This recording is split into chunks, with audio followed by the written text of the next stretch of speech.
Welcome to Storytime with Pastor Steve. Today's story is Tiny Baby Moses. The story is based on Exodus chapters 1 and 2. It's written by Julie Dietrich and it's illustrated by Bill Clark.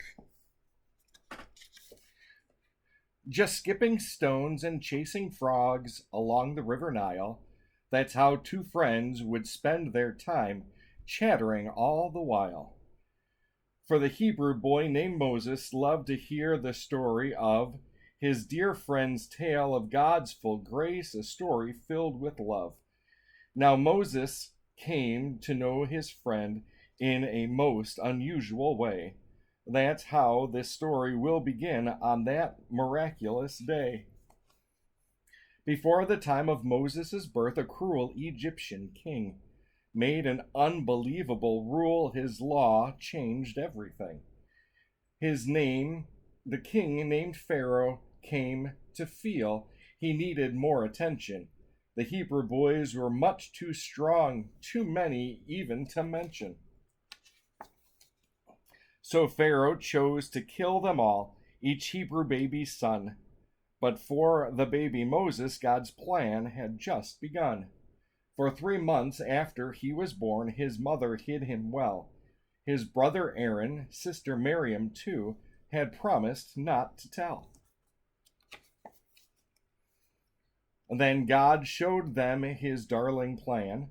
Shield Moses from Pharaoh's might, a basket for a hiding place to keep him out of sight. They tucked him in the basket warm, and then they said goodbye. God planned to save this little one while they watched from on high.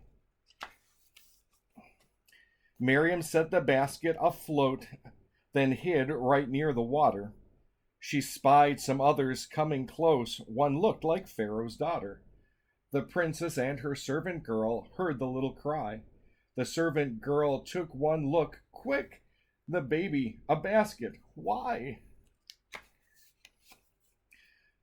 God placed these friends in Moses' life when he needed them the most. Protection came from God above, Father, Son, and Holy Ghost. For though he was a Hebrew boy, the servant girl found out.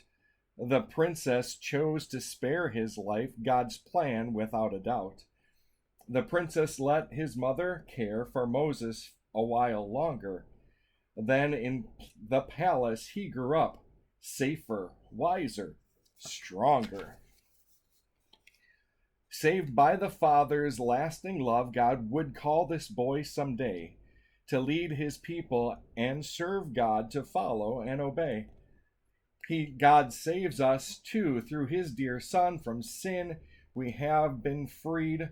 Like Moses, we are also called to serve, obey, and lead.